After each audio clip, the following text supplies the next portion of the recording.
Hey there, how you doing? Welcome back to Weird Spins. This is the first time in a little while that I've done an OTR Tuesday, Old Time Radio Tuesday.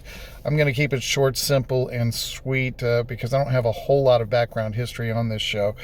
I know that basically it's an espionage program, so if you're not into that sort of thing, you may not enjoy that one, but I think it's fun. It's very tongue-in-cheek. It aired from 1944 to 1952, and in 56, there was a revival on television. Some sources say for a single season. Some sources say that it made it for 2 seasons, and I'm really not sure on that. But here it is, A Man Called X, or The Man Called X, on Weird Spins OTR Tuesday. Enjoy.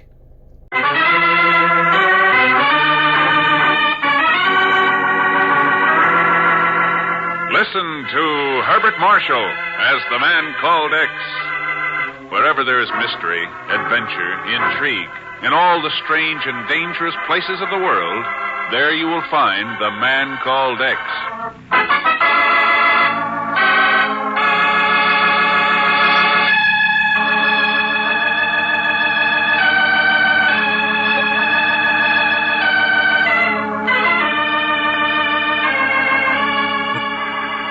From the oil fields of Iran to the fertile delta of the Nile, the smoldering coals of ancient hatreds, of militant nationalism, threatened to burst into a fiery inferno that could well be the start of World War III.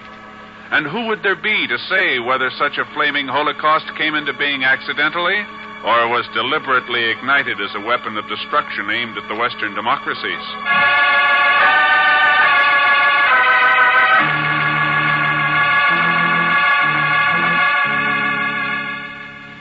Time is 9:45 p.m. The place, a dark, crooked alleyway near the dock area of Cairo. The furtive figure of a man moves cautiously, hesitatingly, through the black, enveloping shadows of the Egyptian night.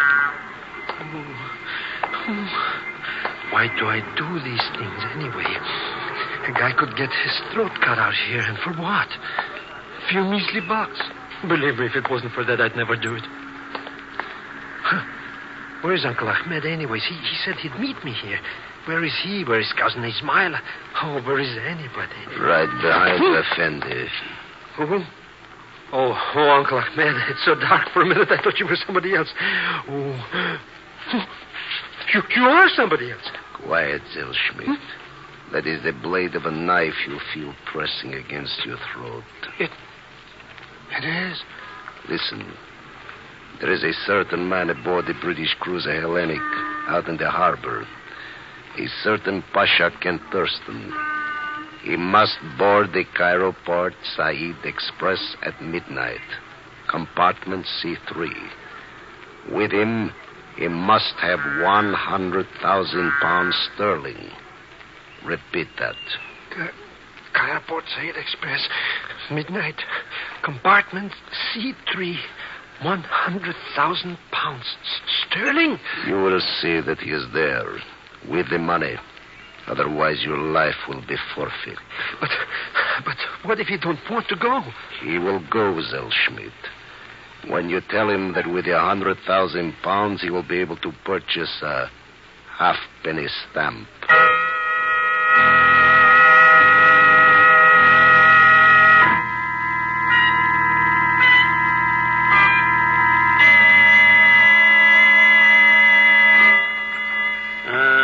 This story of Zellschmidt sounds rather like a weirdie, doesn't it, Ken?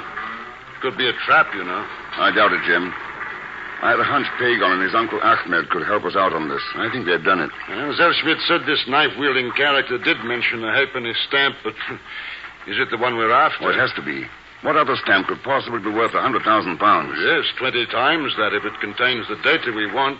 And how are we to find out? Easy. I'll be aboard the Cairo Port Said Express at midnight. Might take a bit of doing. The Egyptians aren't very partial to us at this moment, you know. I'll do a bit of disguise, change clothes, go as an Egyptian merchant. And I'll wager your throat's cut before you leave the station. I'll let you know how I come out. No, hold on, Ken. You might be decent enough to wait until I get my hat. I'm going with you.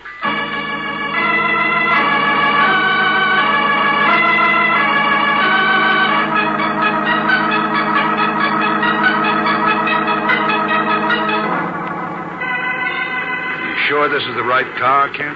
Yeah, there's compartment C5, C4. Here we are, C3.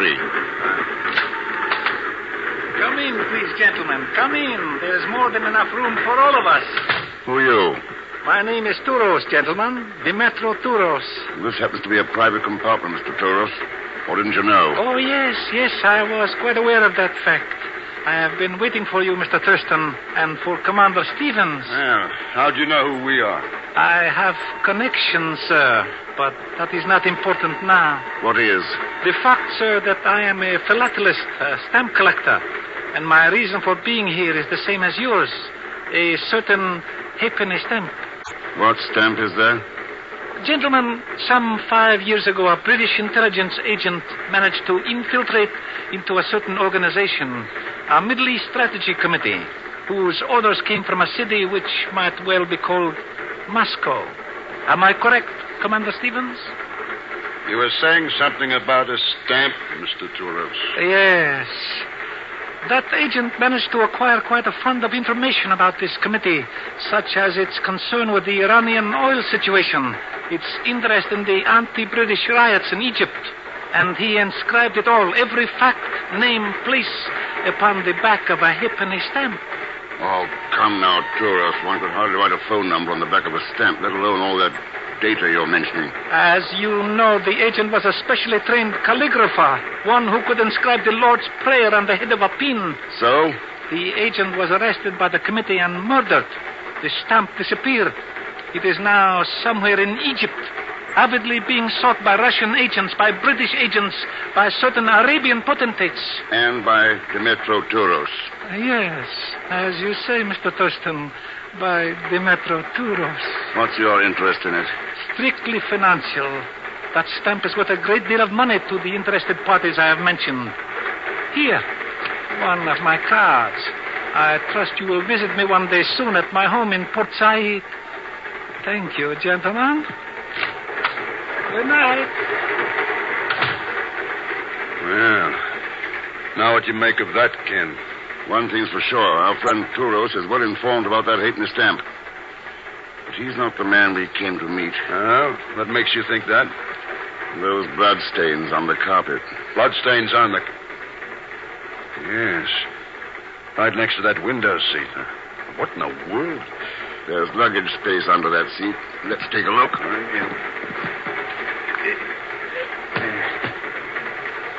Yes, indeed. You think he was the man we were going to meet? Yes. And then who slipped that knife into him? Touros? Could be. Then Touros must have the stamp. I doubt it. Why? He'd have tried to make a deal with us, or he'd have claimed he entered the compartment by accident. And there must be somebody else aboard the train. Could be anybody. Yeah. May we come in, gentlemen? Oh, you're in. What do you want? I am Major Osman Kamal, Egyptian military police. The men in the corridor are my agents. Do not attempt resistance, please. What's your interest in us? The corpse under that seat makes the answer superfluous. However, you are both under arrest for murder. Raise your hands, please. Ken, raise them. Better do as he says, Jim. After all, it makes it easier to reach the emergency cord. Not for that, Effendi. Do not. Get the door, Jim. Got it. What about the major? Knocked off his feet. I'll make sure he stays that way.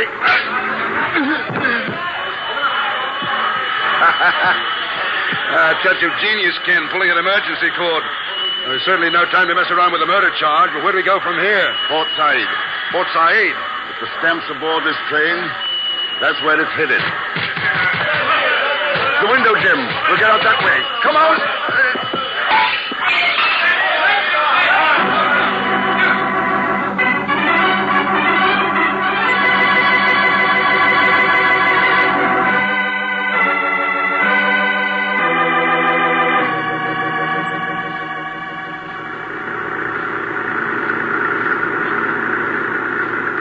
Lovely city, Port Said.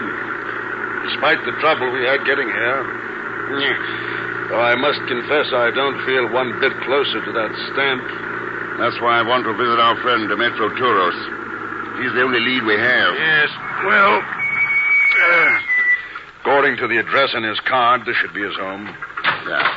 You go on and contact your agents in town. See if they've learned anything.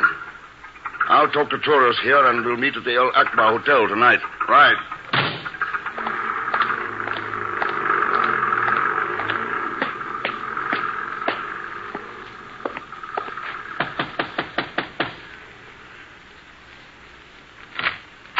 Hello, Mr. Thurston. Welcome to Port Said. Well, I'll be... And surprised to see me, eh, Mr. X? I should have known you were aboard that train last night. What did you do? See Toros leave that compartment and follow him here? That's right. Only stood to reason you'd be showing up here, too. So when the tourist character left the house, I got in. Yeah. How long have you been here? Only a couple of minutes, Mr. X. Nobody else in the house? No, not a soul. Well, what do we do now? Look for a halfpenny stamp. The one worth 100,000 pounds. Sterling? Yeah. Now, that looks like a den or library over there. Let's try it. Hey, it's blacker in here than my Aunt Zenobia's heart. There's a lamp on this desk. Huh? Hey. Some joint, eh, Mr. X? Must be plenty of dough in this damn business. And look at that painting of that cute cookie dancing. We're interested in stamps, not dancing girls. Remember? Oh, sure. So, where do we start, Mr. X? I suppose we try those albums on this desk. Hey, look at those books. All covered with leather and stuff. Artificial diamonds and stuff. Oh, those diamonds are real, Peg, huh? Oh, sure. I knew it all the time. Would they ever put diamonds on a book that was real? That's right. Then what are we waiting for? Let's grab those books and scrum out of here. Shut up.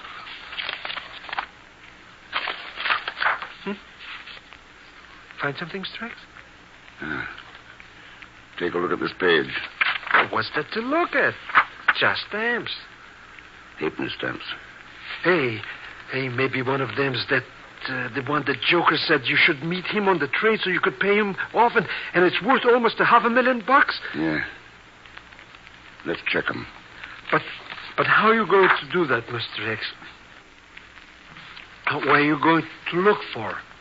They're in little plastic envelopes. We can see both sides. Look for writing on the back. Writing? What kind of writing? Any kind of writing. Just... My eyes. Something's the matter with... There you are. Mr. X. I'm sleepy. The lamp of smoke is coming up from the lamp. Being drugged.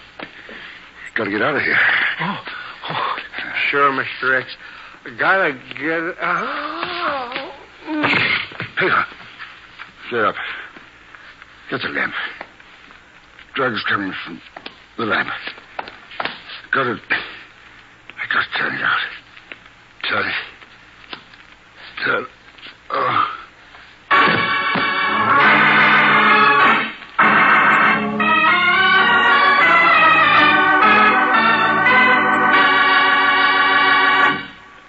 We'll return to the man called X in just a moment. Countries, like people, have their economic ups and downs. And like people, the countries that cut to the roots of their problems with the greatest ease progress the farthest and the fastest. Our own country has become the envy of the world in this respect. And why? Because the better we produce, the better we live. Throughout our history, living conditions have been geared to productivity, improving with industry's vast strides, bringing shorter work hours, more leisure time, and greater well-being to us. And American production has taken place in a setting of liberty, the liberty to work where one desires, to profit from initiative and enterprise. The American way has brought more benefits to more people than any other system in the world. So that's what we mean when we say, the better we produce, the better we live. And now, Act Two of The Man Called X, starring Herbert Marshall, with Leon Belasco as Peg Zellschmidt.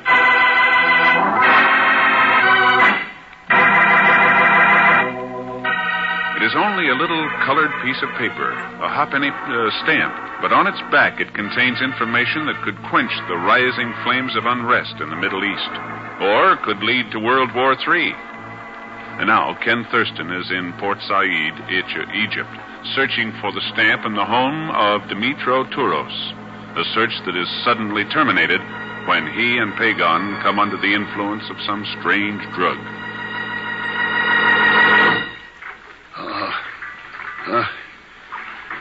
So, Thurston Effendi, you are regaining consciousness at last. Yeah. Yes, looks as though. Huh? Well, who are you? I am known as Erdry. Does the name mean anything to you? That picture on the wall in Touros' library. The dancing girl. Oh, I am flattered that you recognize me, Effendi. Payon, where's Payon? Your companion is sleeping comfortably in the cabin next to this one. So we're aboard ship. The Abdullah Bay, anchored in the harbor of Port Said.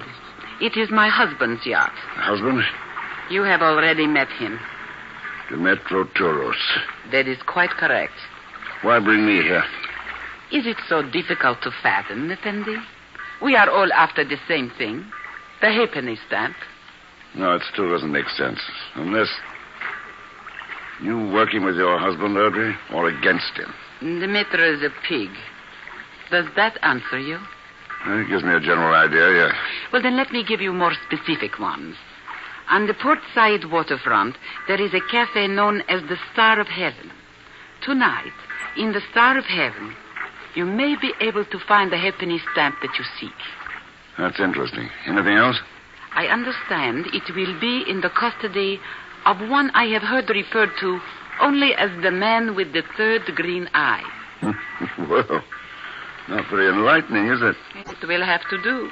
I have told you all that I know. Yes, but why? I wish that stamp to be in the hands of its rightful owners, not in the Metro's. And I intend to make certain of that personally. Oh, how? If you succeed in obtaining the stamp, you will come back here to the yacht with it. Why should I come back? There are 2 men wanted for a murder committed aboard the Cairo Port Said Express. A certain Major Osman Kamal is in Port Said at this very moment. He might well be interested in the whereabouts of one of those men. Uh-huh. Not very subtle about your threats, eh? There is nothing very subtle about war, Thurston Effendi. Well? I'll try to be back tonight.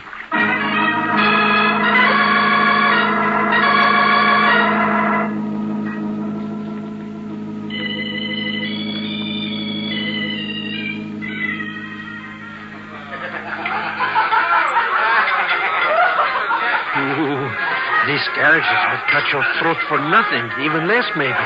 Why don't we give this press a couple of quick powders? No, not until we find the things we're looking for. What things? A halfpenny stamp.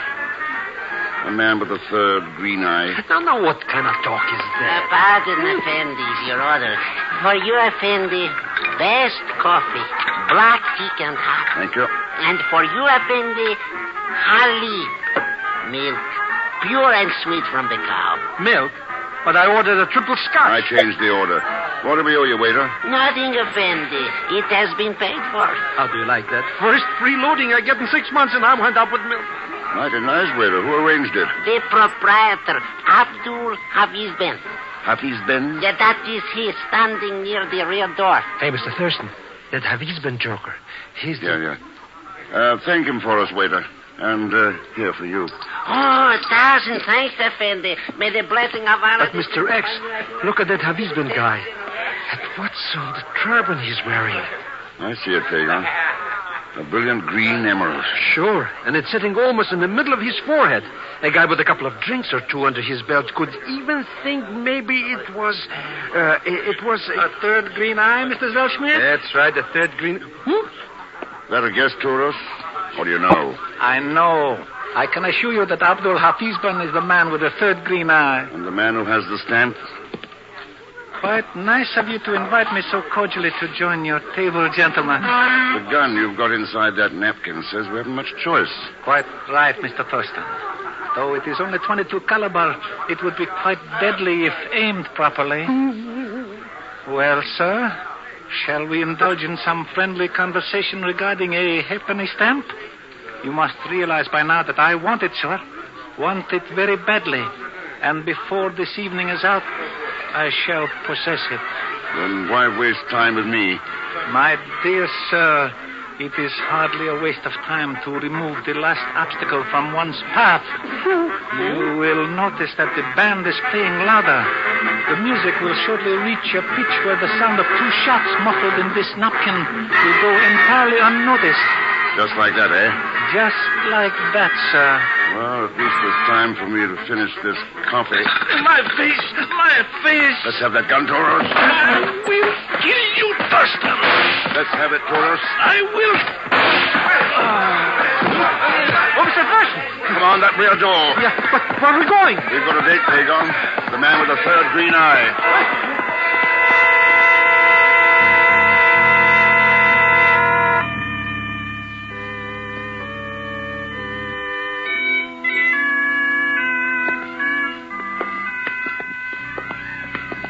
But why do we still hang around these joints, Mr. X? The rest of those jokers will be after us any minute. Hafiz Ben's still got that halfpenny stamp. And you think he's back here somewhere? He's got to have an office someplace. Maybe this is it. Oh, Mr. X. Yes. Oh, but who? Why? Take a look at his turban. Mr. X, the emerald. The 3rd green eye. Yes. Missing.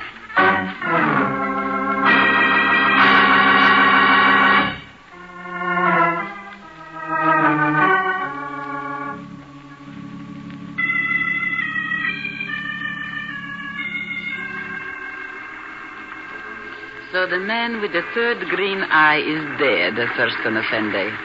And the halfpenny stamp is missing once again. Looks like it, Audrey. This is too bad.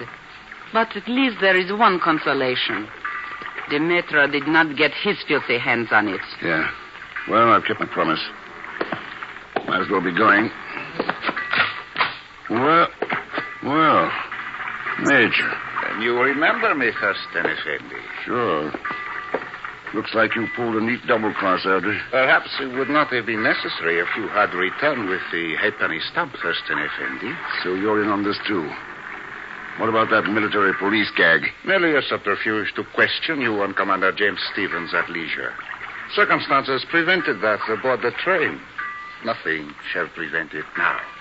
What do you think you'll find out from me? The present whereabouts of the stamp? You think I'm the one who killed Hafiz Ben and took the stamp from him? No other explanation will fit the circumstances. Major Kamal, start questioning him. He will tell us where it is hidden quickly enough. Oh, you don't have to bother. I'll tell you where it is. But I want to get something straight first. Huh? What? As I see it, Hafiz Ben spread the word that he'd sell the stamp to the highest bidder, and the vultures started gathering around. Tourists who had the money to buy it, and the 2 of you who sent me to the cafe to get it for you. So? But you didn't figure that one of you would double-cross the other. What do you mean? While Touros and I kept each other busy, one of you killed Hafiz Ben and took the stamp. Didn't you, Audrey? What? You're lying. Better not wear such spicy perfume. The scent was still in Hafiz Ben's office. Now, where's the emerald? The one that's got the stamp concealed inside. In your purse? No, stay away from there. No. Okay, Major. It's your move. So you did double-cross me, Audrey. I should have known. No, Osman. Put away that gun. You can't shoot me. You can't. I am going to... Is everything okay, Ken? It's under control, Jim. Thanks. You heard everything? I didn't miss a word. All very exciting at the end there, and I must say we've run up against as unsavory a crew of characters it's ever been my misfortune to meet. Who are you to talk, you filthy capitalistic pigs? Someday we will prove to the world who the truly superior peoples are. Oh, sure. You're certainly trying hard enough. Using the double cross, murder, even war. Or maybe someday you'll learn that there are no superior people. Only a couple of billion human beings who want to live together in peace. Who pray they won't have to fight to get it.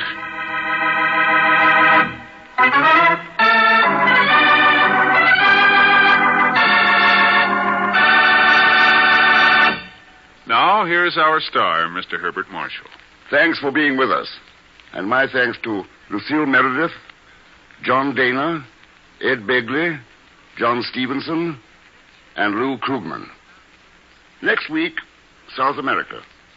The basin of the Orinoco River, where, believe it or not, a ton of dynamite and one Pagon Zellschmidt produce an explosion that threatens the whole country. Pagon? Leon Belasco, of course. So join us, won't you, when next I return as the Man Called X. Good night.